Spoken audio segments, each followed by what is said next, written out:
from Africa, and we want it to be the point of reference. When you want data, when you want information, come to us. And the amazing thing, support systems and networks. I'm struggling with parenting, struggling with being a great wife, struggling with this to run a big company. Now we have a Lagos office, we have an Abuja office, and we have staff running all over the place. And that's what scale brings. There's also a range of challenges, and you as an entrepreneur have to be fortified to address them. We have launched this Aldine program that's transforming, ensuring that they have access. And because we recognize the challenges with getting talent, we started a scholars program, going back to schools to get people excited about agriculture. And then this is when God blew my mind. We've created a portal, and I want all the entrepreneurs who are in the food and agriculture sector to sign up. It's a home for 1 million entrepreneurs online. African spends $1 on food every day for a year. So whether you believe it's going to be $1 or $10, right? Somewhere in between, there's where you can find us about training, where you can showcase your business, where you can find it. We don't have information. We don't know what opportunities. I see the opportunities that people from Europe are taking in Africa. And I realize that many sustainable and just food ecosystem, which leverages ag-tech and digital innovation, driven by Africa's vibrant entrepreneurs, to ensure that but by 2050, because 1 million entrepreneurs are going to achieve it. How are we going to achieve it? By celebrating each other. They're looking for people to fund. Who can they fund? They want to profile people. Who can they profile? So if you're in food, I think as individuals, we have to change our mindsets. A lot of us have to change our mindset from survival mode to a growth mindset, and from a growth mindset to legacy. Many of us have to be in legacy mode.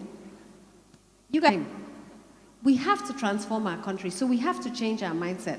So when we think about the population projections, and we think about the fact that our country is going to make you think about opportunities. Now, if you healthcare, education, but if you're an entrepreneur, you're thinking money to be made. Challenges, because they see mouths to feed and they see money to be made. So we have to change our mindset about what scale means. So is your business model the right one for scaling? Does it have scaling as part of its DNA? Because many really take this time to ask yourself, what makes you angry about society? What gives you joy? What legacy do you want to alter it?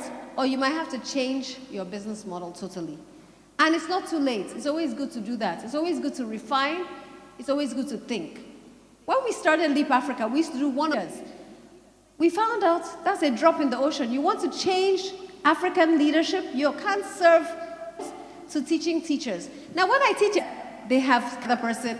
That way is how you scale, right? You can scale by... Because this is International Women's Month, I have to talk about women and about women in Nigeria as I round up.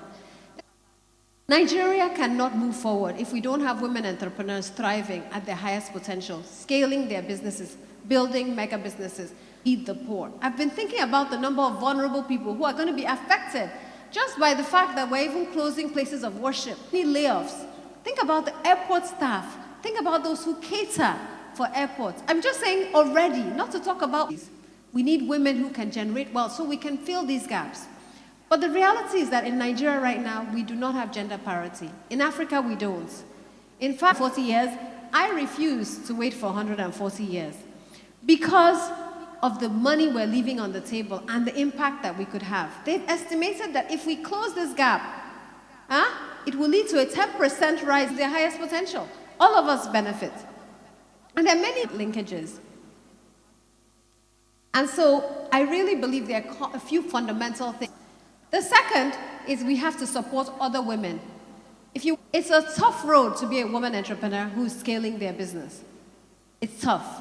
It's lonely. You need support. We need to support each other. We need a community. In 2019, I put a lesson.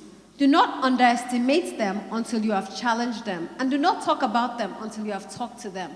When we see women rising in our society, it's unacceptable. We should actually showcase, and we're often taught this prayer: God grant me the serenity to accept the things I cannot change, to change the things I'm president. This generation is no longer change the things we cannot accept. I can't accept that. I need women structures to ensure they're investment ready, to access to the resources and the support, and that we leave Nigeria a different place from where we came. Thank you very much. God bless you all.